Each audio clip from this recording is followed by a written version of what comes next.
que arrancan las clases, está el tema del Fondo de Incentivo Docente, esta ayuda que prometió el Gobierno Nacional, pero en estos momentos tenemos en comunicación telefónica al abogado y exdiputado nacional Alberto Asef. Alberto, muy buenos días. Lucía Genovesi y Jorge Moure te saludan. ¿Qué tal? Buen día, ¿cómo les va? Muchas gracias por atendernos. Ayer escribiste en la red social, en X o en Twitter, cómo pudo suceder que el atentado de los copitos contra CFK si tiene 150 custodios.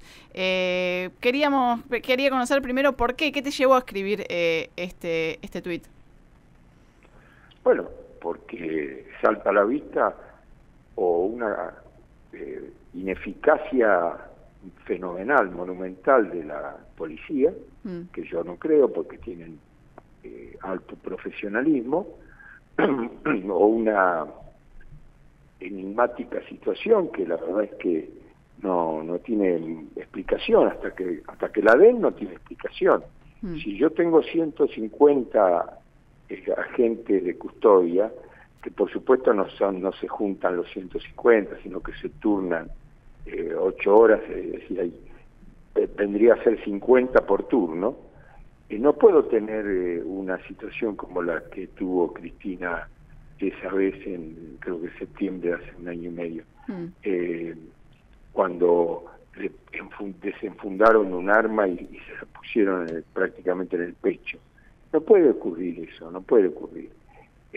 La custodia sabe muy bien que está atenta no mirando a la custodiada en este caso, sino a la gente que se le acerca y reacciona con una velocidad del rayo cuando se produce la más mínima y sospechosa situación.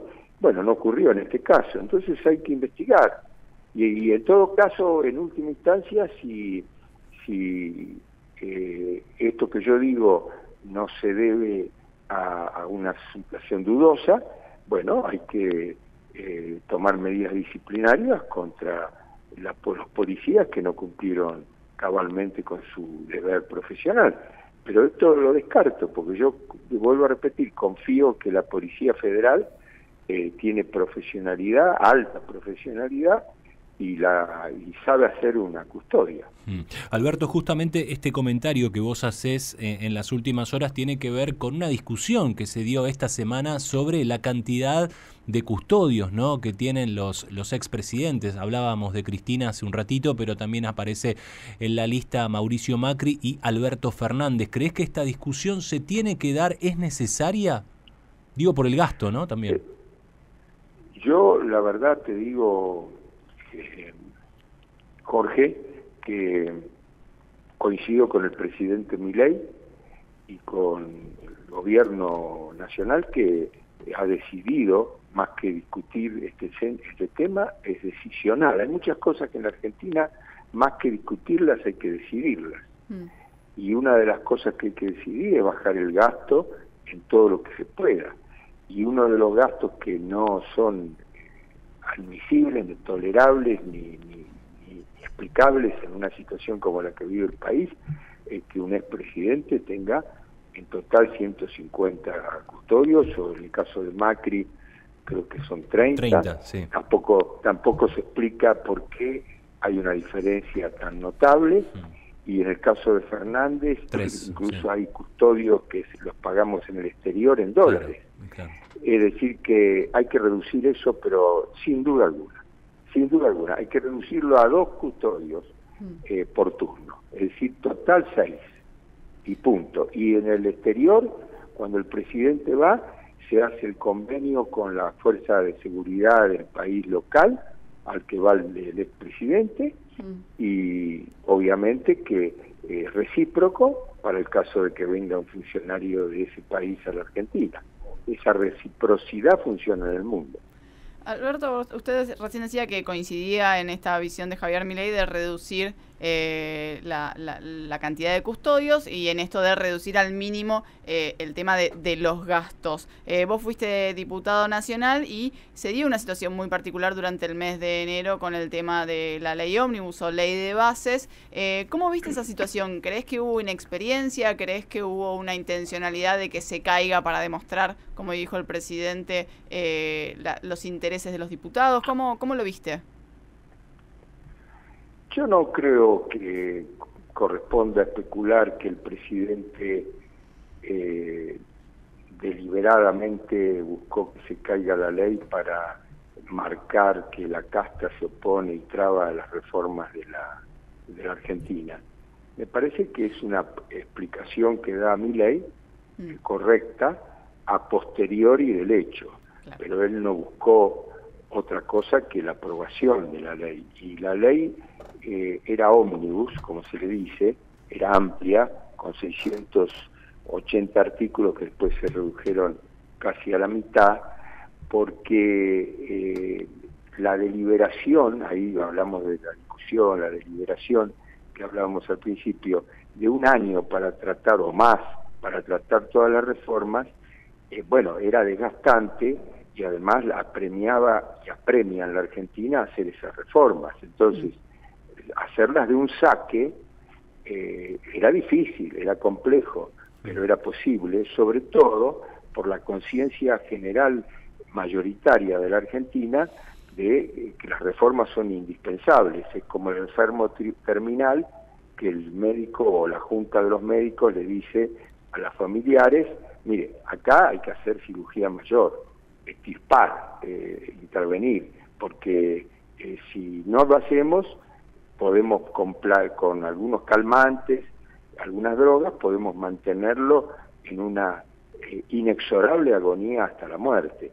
Entonces, la Argentina estaba madura para la reforma, lo está hoy todavía, porque a pesar de todo lo que significa el castigo económico para las clases medias, para todos los sectores del país, los aumentos de tarifas, etcétera, la gente sabe que es un sinceramiento que, en la medida de que conduzca bien al rumbo de controlar la inflación, estabilizar la economía, generar la posibilidad de que haya inversiones como en cualquier país del mundo, que prosperen las pymes, las nuevas pymes, que generen empleo. Bueno, eso, en la medida que se avisore, se atisbe en el horizonte eso, la gente está dispuesta a bancar, como se diría. Pero el tema está en que las trabas son fenomenales. Donde usted toca un tema, aparecen los intereses creados. Y esto de los fondos fiduciarios es una cosa realmente estruendosamente escandalosa, porque son más de 30 fondos fiduciarios que manejan entre 7.000 y 10.000 millones de dólares sin control. Es una barbaridad absoluta. Y ahí hay que meter mano. Bueno, el presidente quería que le delegue el Congreso facultades. El Congreso le dijo: no quiero delegarte las facultades, quiero que vos me pidas autorización fideicomiso por fideicomiso. Y yo pregunto, ¿por qué, si estos fideicomisos hace 15 años que están, nunca se formó una bicameral para hacer el control en la Cámara, en el Congreso Nacional? Ahora se acuerdan de controlar, cuando se toca las cajas esas. Alberto, vos que tenés conocimiento en temas parlamentarios, bueno, obviamente ocupaste una banca, ¿cuál debería ser el rol, ¿no?, del Congreso en virtud de todo lo ocurrido con el tema de la ley bases? ¿Qué posición o desde qué lugar se tiene que poner la Cámara, en este caso de diputados, para que obviamente se genere toda esta gobernabilidad? Bueno, tiene que ponerse, no puede ser de otra manera. Hay que reconocerlo esto, porque es la Constitución la que manda esta división de poderes, como la que ejerce un contralor del accionar del Poder Ejecutivo, precisamente a través de bicamerales o de su acción unicameral. Cada Cámara tiene la posibilidad de hacerlo, pero lo que no puede hacer es trabar las reformas. Si hasta la misma Cristina dice que hay que hacer una reforma laboral, bueno, señores, llegó la hora, inexorablemente, porque la mejor conquista social que puede haber es que la gente tenga trabajo. Y la peor conquista social, entre comillas, es que en nombre de las conquistas sociales la gente no tenga trabajo. Entonces estamos en una situación, en un atajo, donde o salimos rápidamente o no hay solución. No hay solución para lo principal de un país, que es que el país trabaje. Porque si de esta situación se sale trabajando, no pidiéndole al Estado. Al Estado se le pide en situación extrema, cuando una persona pierde la capacidad laboral por una discapacidad o porque no tiene alguna situación extrema que le impide justamente trabajar. Pero ¿cómo puede ser que haya jóvenes de 20 años que tengan que pidan, vayan a un comedor? Eso es imposible en un país serio. Por eso hay que abrir las compuertas para que haya trabajo en la Argentina. Eso significa más pymes. Cuanto más pymes se formen en las provincias y en todo el país, más vamos a salir adelante. Yo no estoy esperando inversiones de grandes corporaciones. Yo lo que creo es en el ahorro argentino volcado a la expansión de las pymes actuales y de las nuevas que hay que crear. Eso es lo que la Argentina necesita. Y para eso se necesita la reforma laboral, para tomar empleados sin que le hagan la industria del juicio. Alberto, en este contexto digamos, económico, en donde la inflación es muy alta, cuesta mucho que los salarios acompañen, veo difícil esta cuestión del ahorro y de la inversión en una pyme. No sé cómo lo ves vos eso en ese sentido. Bueno, justamente, por eso, Lucía, estoy de acuerdo. Por eso lo principal es estabilizar la economía. Claro. Y eso requiere reducir el déficit hasta transformarlo en un cero grandote y terminar con el mal gasto, el derroche y por supuesto con la corrupción, que es parte del derroche, la parte peor del derroche, porque además del derroche es un saqueo. Bueno, si nosotros terminamos con el déficit, inexorablemente estabilizamos la economía, porque la economía empieza a sanearse. Es como un cuerpo que se purifica. Entonces, a partir de eso, empieza a aparecer, a fluir en el escenario económico el ahorro argentino preexistente, no el que ahora se puede hacer con los ingresos cada vez más degradados. Con los ingresos degradados de hoy nadie puede ahorrar, pero lo que ahorramos cuando había posibilidad existe y está cuantificado. Son 300.000 millones de dólares que están de una u otra manera disponibles fuera del sistema para que cuando se genere esa estabilidad y haya confianza política, empiecen a invertir. Alberto, te hago la última de mi parte. Vos recién hablabas de la importancia del déficit cero, y en ese sentido el gobierno viene aplicando algunos recortes, sobre todo en las transferencias a las provincias, en las transferencias discrecionales por un lado, y después también en algunos fondos, como el Fondo Compensatorio de Transporte. Ahora está el tema del Fondo de Incentivo Docente, el tema del congelamiento de obras públicas. ¿Vos cómo ves estas medidas? ¿Las ves bien para llegar a este déficit cero? Hay algunos que dicen, bueno, está fuera de juego, desordena un poco el tablero.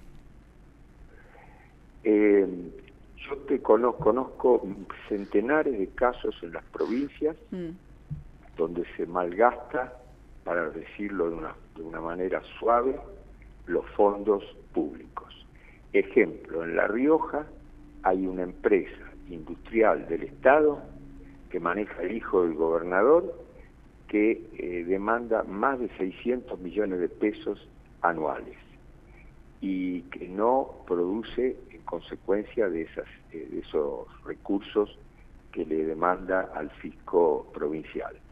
Entonces, cuando el presidente Milei le dice arreglen sus cuentas, dejen de gastar en festivales, dejen de hacer el malgasto que acabo de decir, que es uno de los centenares de ejemplos que hay en las provincias, le dice una gran verdad. Y como no lo quieren entender algunos de forma amigable, se lo tiene que hacer cerrando el grifo. Y el grifo lo cierra no de la coparticipación, que es automática, sino de los aportes o transferencias discrecionales y adicionales que hace el Ejecutivo a las provincias, que saneen también sus cuentas las provincias, pero no a partir de endilgarle al gobierno nacional, que es el responsable de que los sueldos docentes, de los sueldos de la salud pública, de la policía, todo el gobierno nacional, pero hay que normalizar y racionalizar el funcionamiento de los estados provinciales, que es cierto que las provincias aportan mucha riqueza, pero así como la aportan, la burocracia estatal de las provincias argentinas, como la nacional también, están sobredimensionadas.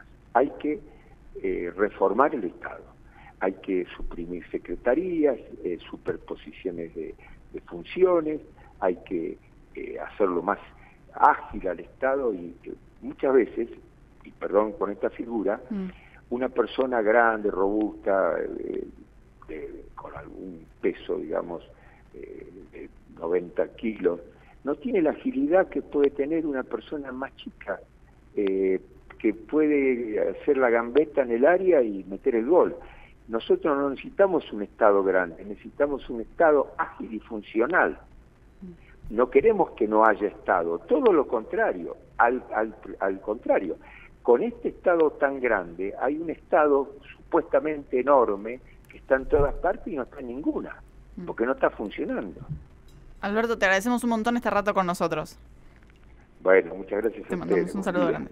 Pasaba entonces el exdiputado nacional Alberto Asef por Mañana Sí. Nos quedan muy pocos minutos y hablábamos del tema educativo. Está por un lado el tema de los recursos del Fondo de Incentivo Docente, pero por otro lado también ayer Javier Milei anunció, no sé si no anunció medidas, pero anunció que están analizando ayudar a aquellas familias de clase media que no puedan